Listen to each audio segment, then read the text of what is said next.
Hey Legionnaires, welcome back to Chaos Legion Gaming, and today we're going to talk about Tyranids.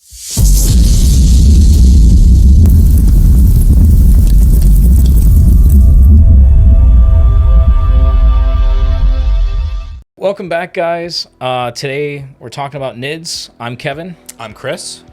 And yeah, these are big scary bug guys. Yeah, these are the big scary bugs. There's quite a lot to the Tyranids.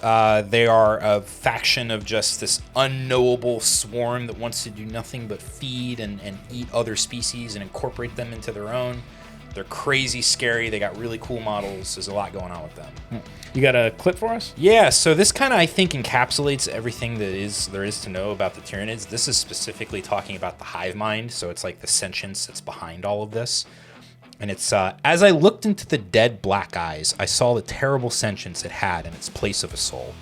Behind that was the steel will of its leader. Further still, I could feel its progenitor coldly assessing me from the void. And looking back from the deepest recesses of that alien's mind, I perceived what I can describe only as an immortal hunger. We can slay the Tyranids on our worlds, blast their fleets from space, grind their armies to torn and ruined fragments, but their hunger, that's beyond our ability to slay. And that's Vero Tigrius, the Ultramarines chief librarian. Who actually saw, you were saying the hive mind, essentially. Yes. So I forget what battle it is. It's like the Battle of Baal. I don't remember exactly where it is, but he looks out into a sea of gaunts, which are like these, like, it's the basic unit of the Tyranids, just nothing units, right? They look like this. Right.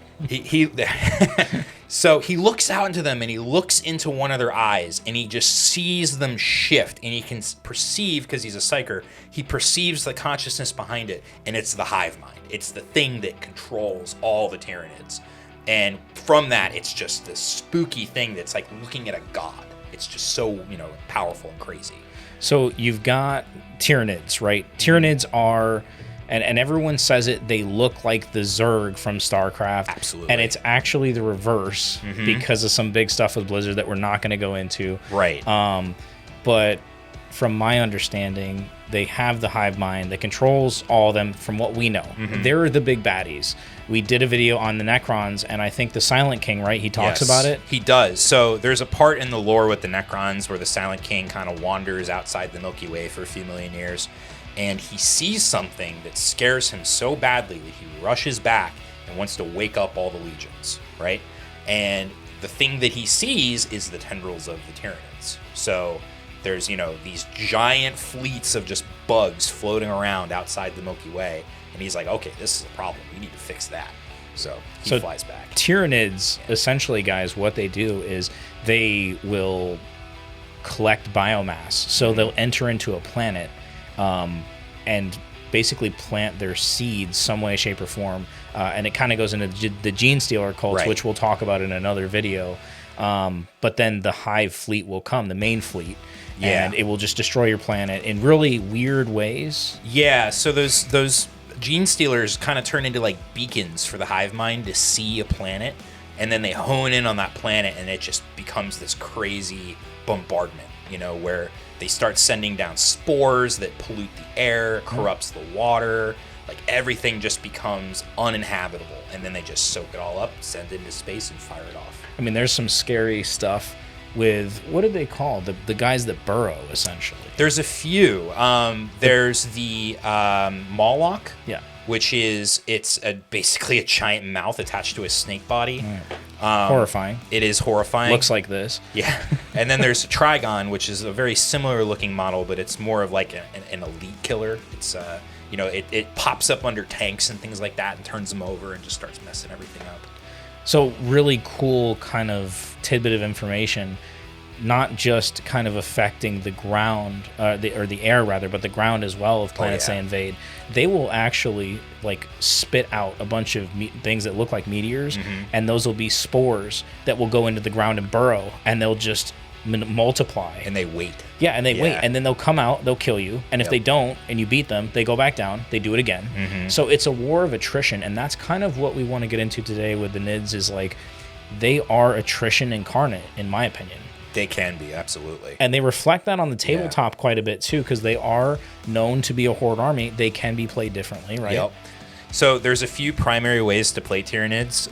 The big one, like you said, is the Horde variant, where you're just running gaunts on gaunts on gaunts. It's just nonstop, giant walls of flesh that you're just throwing at your opponent. And those armies are a lot of models, a lot of just moving, movement trays and stuff like that around to make it easier. It's a really cool way to play if you like that style. The rules for them are actually pretty good right now. Like Invasion Fleet's doing okay in tournaments and stuff like that. They're great. The other way that people are kind of playing Nids is there's a psychic detachment that's kind of all about the brainy bugs. So one thing about the lore is you have the hive mind, but the way the hive mind talks to the Nids is they've got like little beacon bugs that are, they're synapse creatures, right? Gotcha. Which allow the perception to go through everything. And this detachment is all about those bugs. It's the ones that, can talk to the other bugs and do cool things. Zoanthropes for days. Zoanthropes for days, Okay. Maleceptors and stuff like that. And that one's great. So getting into it with a newer player, Chris, like what would you recommend as far as, a newer player getting into them? Is the Combat Patrol box worth it? I know that the Gaunts one, which we did a video on that, a silly video a long time ago about Gaunts, that one was meh. Right. But do they have a new one? Because Leviathan came out, right? And then they did. came out with a new one? So the Leviathan box itself was obviously, crazy. There was a lot of value in there. The Combat Patrol, the new one, is okay. It's not like mind-blowing, but it is pretty good. The biggest unit in there that you're really going to like having is the Neurotyrant, which is, there's multiple variants of Tyrants when it comes to the Tyranids, and this is like the Psychic variant of the Tyrant. Gotcha. And it's good in a couple different detachments. You also get a bunch of Gaunts. You never... You can't go wrong with Gaunts. Right. You're never going to have enough Gaunts because now they have all different weapon variants and stuff like that. So, you could own 300 and still not have enough. So... Yeah. And that goes into kind of like what we were talking about with the horde mentality. Right. And then you can play big bugs. Absolutely. So that's actually my favorite way to play Tyranids is the big bugs. So you get things like Carnifexes, Maleceptors, Tyrannifexes, Hive Tyrants, stuff like that. And that juicy Elish Norn. And not the Elish Norn, that's magic. Still though, it's a big bug. Yeah, I know. The Norn Emissary it's a big bug that just, the sculpt for this thing, they knocked it out of the park. It's like standing on a big metal structure. It's got this cool pose. It looks great. Oh All the God. new models look so good. The new Death Leaper model, that looks amazing. Yeah. What are the other ones? The Lictors. You got the Neurotyrant, you got the Neurolictor now, which is also really cool. Oh, I forgot about the Neurolictor too. Yeah. Yeah, you got the Barb Gaunts, which are really cool looking. They're Gaunts that have these like giant, like welded on gun to like the their mortar side. guns. Yeah, they're just wild looking. And they do the cool movement mechanic thing that you were doing against me in one game, and I was like, they do what? So it's changed a little bit since the first time we played. Okay. What these things used to do is anything they shot, it would slow down their movement, advances, and charges each by 2. Yes, which was game breaking for some armies because look, you're playing Custodes and you're like, my movement's 5 or 4. Now it's like nothing. Now it's like 2. Yeah, it's like I just stop. Right. What they changed is they used to be able to multi-target. So each model in the unit would shoot at a different unit, and they would each get slowed down, which you could slow down a whole army like that, you know? But now it's only one. Only one unit can be slowed down. That's it. You're locked in. Oh, so shit. They kind of nerfed it, but it's still cool. It's still good. Yeah. Now, is it the Biovores or the Pyrovores that do the spore things that is the bane of my fucking existence? So they're both in the same kit, so it's easy to get confused. But the Biovore is the one that actually shoots the spore mines. Yes. Okay. And the Pyrovore is the one that's just a flamer on a bar. That's a flamer. Yeah. Right. And that's kind of right now since 10th edition, that's been like the Nids MO has been. They're one of the best scoring units in the game because they can just pop up a unit anywhere they want on the map. Deny deep strike. Right. You can do objective shenanigans with them. It's basically like what you did with both games that we played. You just kind of sat at your home objective, shot the spores out, denied deep strike. Right.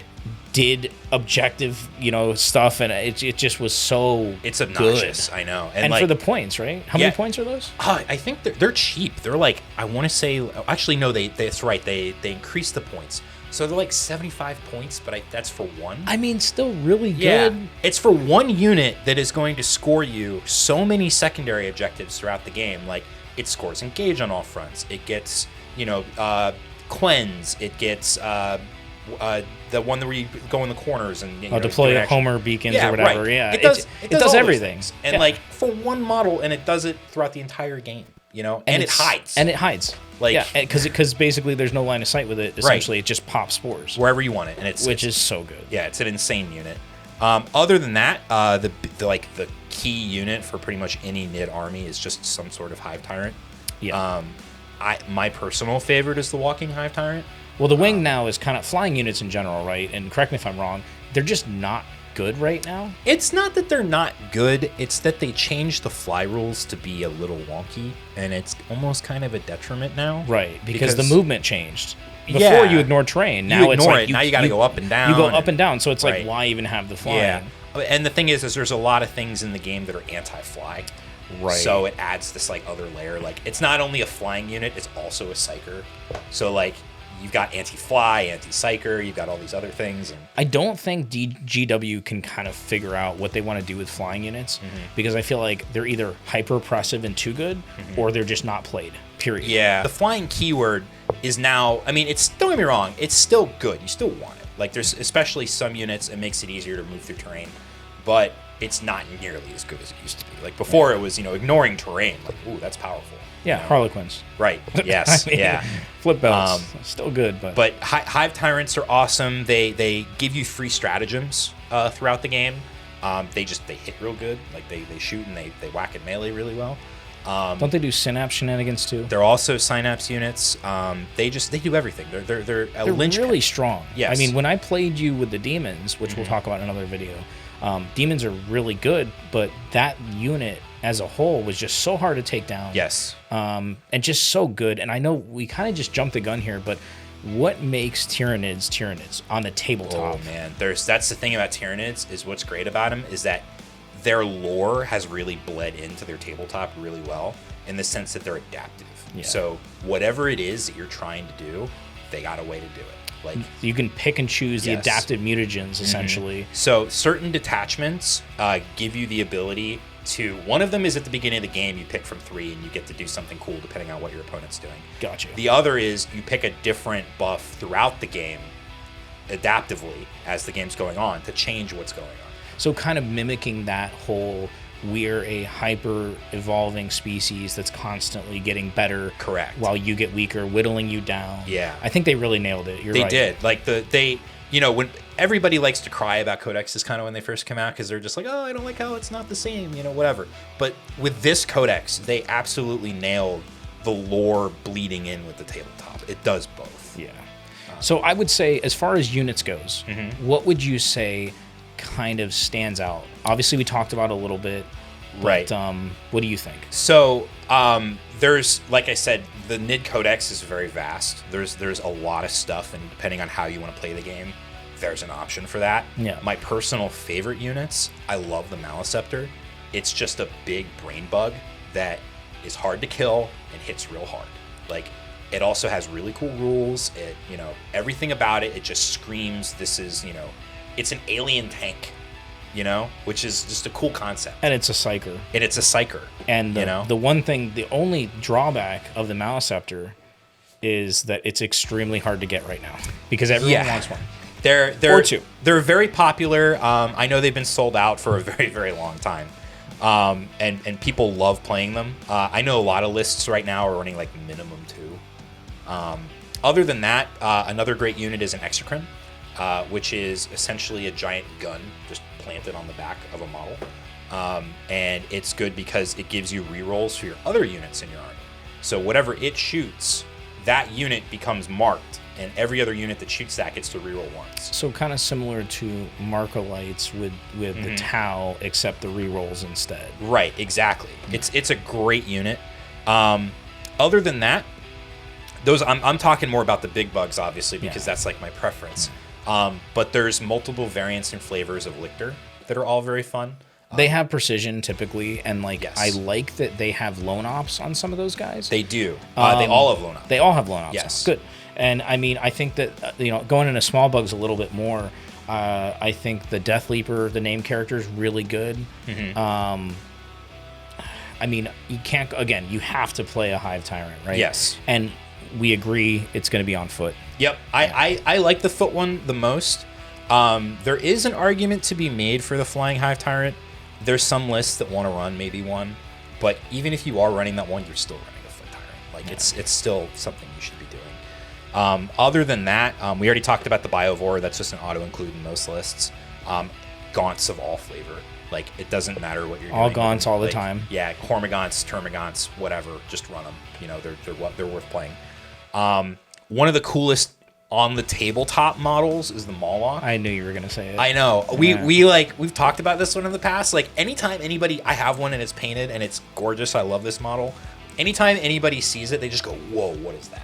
Does it still do the deep the thing anti deep reverse deep strike essentially? It has is this ability called Terror from the Deep, which is essentially it gets to deep strike and do a bunch of mortals when it pops up. Right. Okay. So it still has that. Yeah, it's that's like great. It's just a bomb that goes off. And that's great. You know, it's the psychological effect of that on your opponent is so great because they're just like, not only do I have to screen for this big bug for deep strike, but it's gonna hurt when it does. And it deep strikes closer.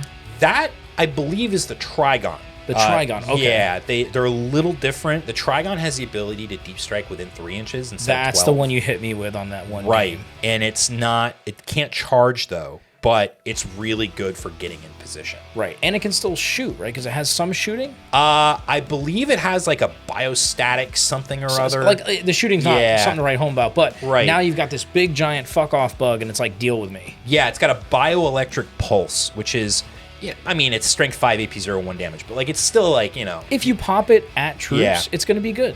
It's great. So both of these units have the ability to use something called Rapid Ingress, which lets you deep strike on your opponent's turn. Yeah. So with this guy that can come in within 3 inches, you can deep strike on your opponent's turn, like behind terrain, because he's already moved. Yeah. Right. So now you can just hide it like 3 inches away, and then you just pop out and boom, you're there. And it's this fucking thing that it's got a lot of wounds. Its toughness is there. Yeah. And it's just you have to deal with it. It's a great unit. Other than that, for a long time, the Tyrannifex has been kind of like an iconic unit for the Tyranids. And the Carnifexes, obviously, Carnifexes. Yeah. You gotta run those. One Eye is amazing. Yes. I feel like such a good named character. God, One Eye, it's so funny with that unit. People keep going back and forth on it, because like when it first came out, everybody was like, whoa, old One Eye with 2 Carnifexes seems great. And then people were playing for a bit, and they're like, oh, okay, maybe it's not that good. Now that the Codex is out again, and we have these attachments, it's like great again. People it's like auto-include if you're running that particular kind of list. It's like you just see that thing come down, and it just... The Carnifex is the jack-of-all-trades Tyranid unit. Yeah. It kind of does everything. Well, it's got so many sprue attachments to it. You have options. You have options for days. Yeah. And that's, I think, guys, what the Tyranids like really thrive on is like the amount of options. Kind of like the Necrons, too, where... You can go any direction with this army. Absolutely. You really can. And I really like that the Xenos have armies like Space Marines. Right. Because Space Marines are the jack of all trades, master of none, in my opinion.